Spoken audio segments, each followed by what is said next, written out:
Exercise 124. A preliminary meeting was held in our Masonic Hall last Saturday to consider the preservation of the park estate for the use of the general public. Several peculiar circumstances have prejudiced the consideration of the matter in the past, and the peculiarity of the case when published in the newspaper arrested the attention of many local celebrities who saw that action was necessary if the reputation of the town was to be upheld. The estate contains some very old ruins in the perpendicular style of architecture, and its history is somewhat hidden in obscurity, but the buildings are in such a state of dilapidation that it is now deemed wise to protect them from further decay. It is said that if the prerogative of a local lord were exercised, in all probability none of the land would be available for the use of the people. But as this is very improbable, we need not enter upon a debatable topic which might cause us to show any but charitable feelings. At the meeting, the chair was taken by a publisher who practices much real charity and who has distinguished himself on the local bench, a tribunal of which we are proud. On the platform were Mr. Arthur Johnson, who has performed signal services for his town, Mr. James Smith, the applicability of whose impracticable and republican theories is of little account in the performance of our daily duties, and Dr. Rawson, a very proficient master in the art of logic and one who has a very wide practice among some of the best families of the district. Exercise 125. In the preliminary announcement published on Thursday, the public were made aware of the deficiency in the income of the Performers Society, which performs a good work in a most practicable manner. The offices of the society are situated in a building which is a fine example of the perpendicular architecture, but is in a state of decay. Lately, there has been a discussion among the members on the powers of the committee, and many divergent views were expressed by the chairman and other members. As a tribunal, the committee do not always show a dignified attitude. Para.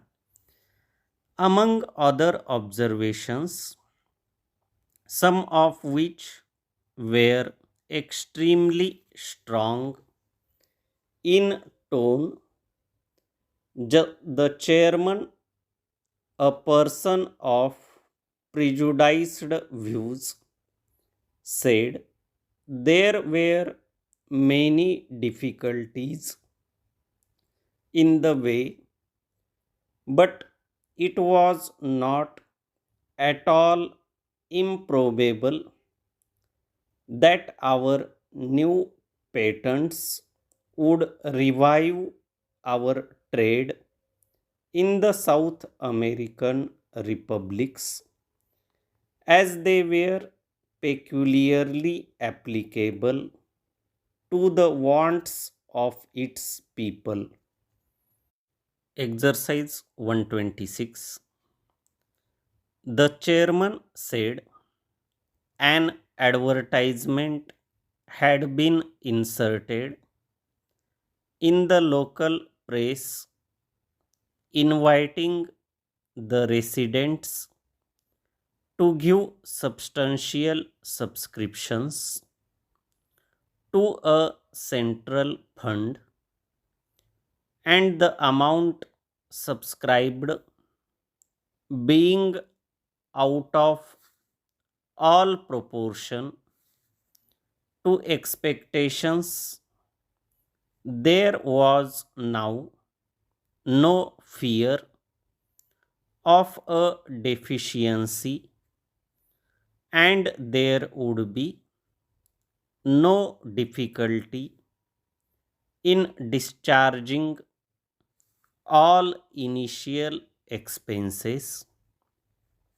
Among the observations made by the speakers, those of Dr. Rawson were the most practicable, and we hope they will have a wide publication.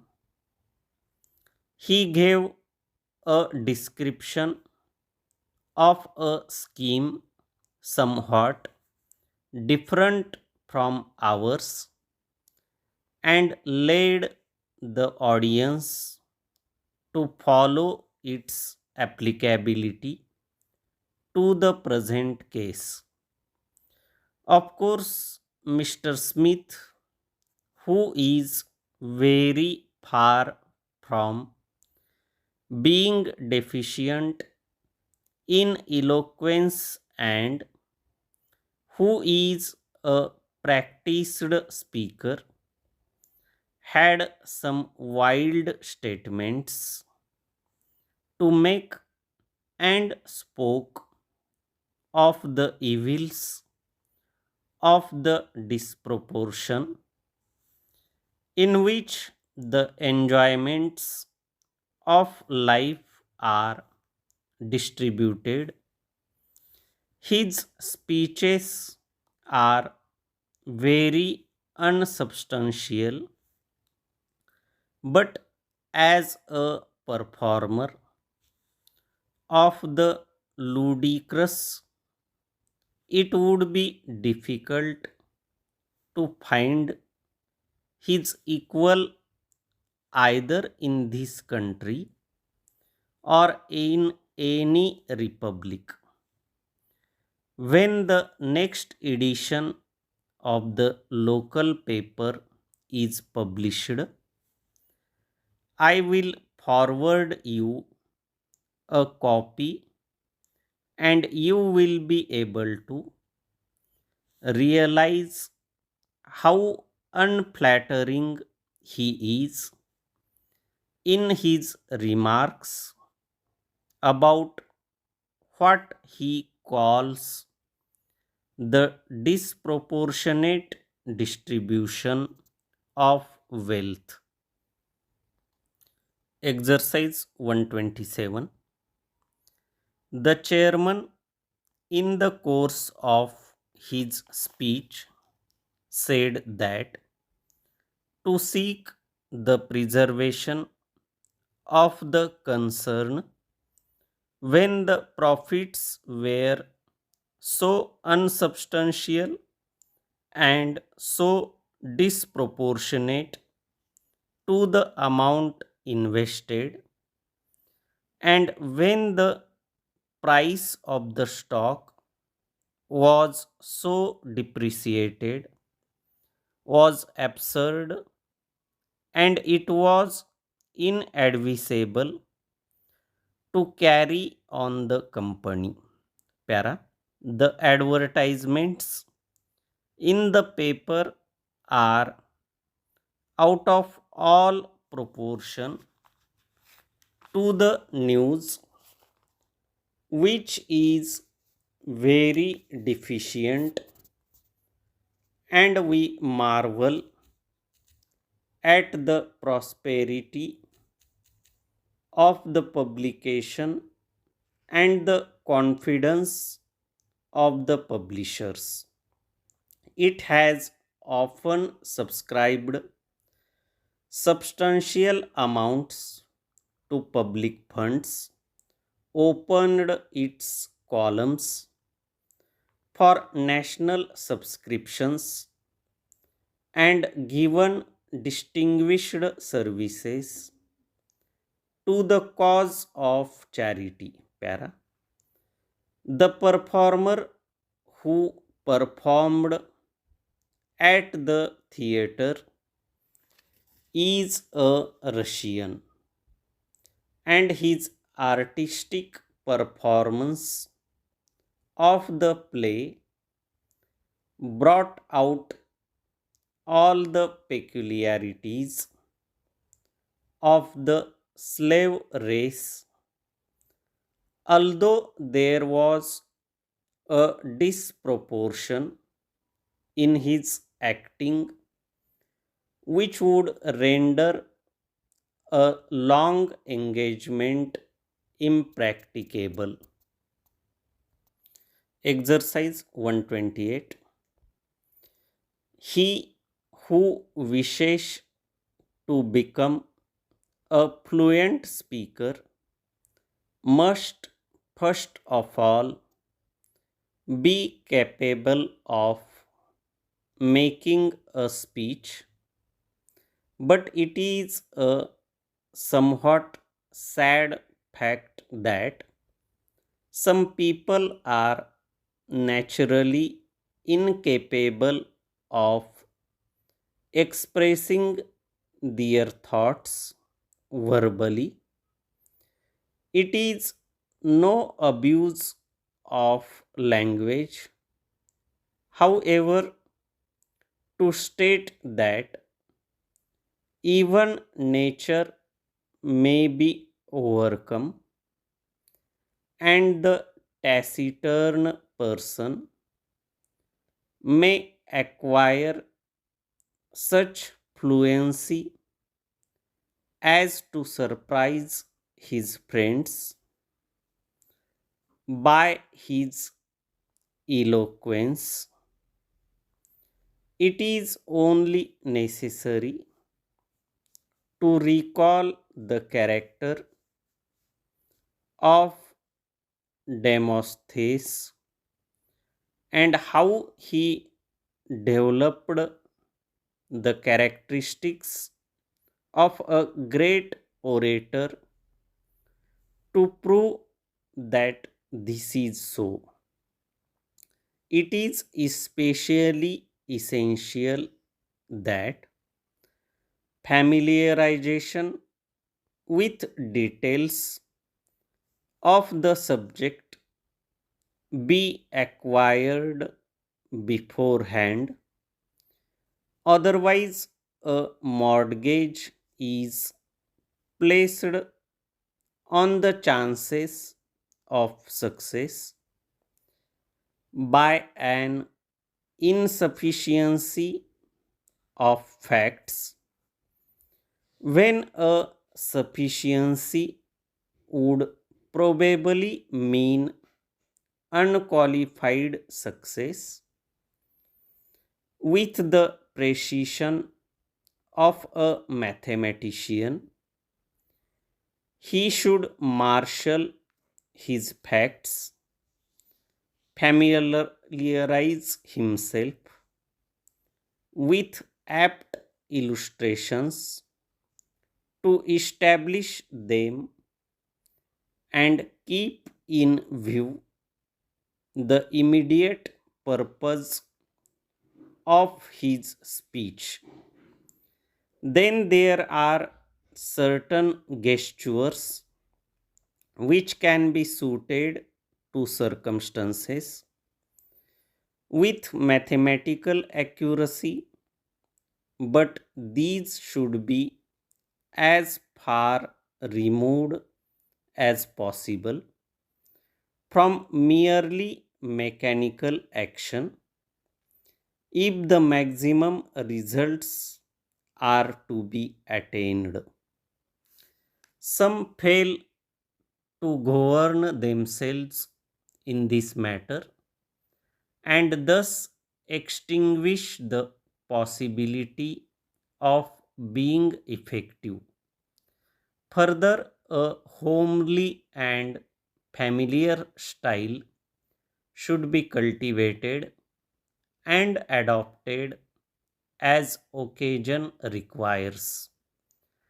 The efficient cultivation of the vice should receive special attention. Unfortunately, it is too often ignored or treated with but insufficient consideration by those who do not recognize its expediency. Exercise 129. At the meeting of the directors today, it was stated that the rates of exchange in January and February were favorable to manufacturers in this country. Regarding the matter of expediency, to discuss which the meeting was primarily called, it was thought that the plan suggested might prove very expensive and cause endless trouble in arranging the necessary mortgage. The chairman, John Ogden, Esquire, a commercial magnate, is a very capable mathematician and he carries out all his business with mathematical exactitude. He is hoping that the mechanical efficiency of the establishment may be sufficient to check any unnecessary expenditure during the coming year.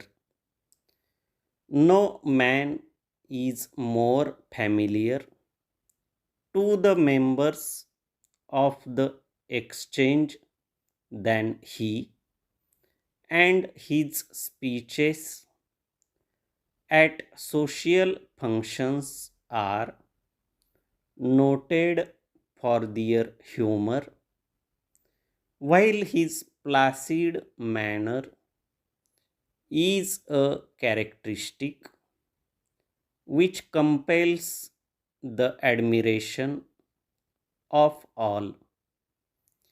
He is possessed of great personal magnetism, and it is due undoubtedly to his ability that the company has an almost unassailable position which has surprised those who are engaged in a similar manufacture. Exercise 130. Ministers of the Crown have various duties to perform on behalf of their government. One is at the exchequer, controlling the financial business of the country and looking into matters of expenditure. And in this work, he has often to meet criticism from the wealthy classes, from leaders of commerce, and from manufacturers, because he seeks to tax the commodities they manufacture or export. It is in the months of January, February, and March that he begins to think of his budget for the coming financial year. Another is exchanging views with foreign powers, and it is necessary that he maintains an imperturbable manner under all circumstances and displays a broad spirit in his views.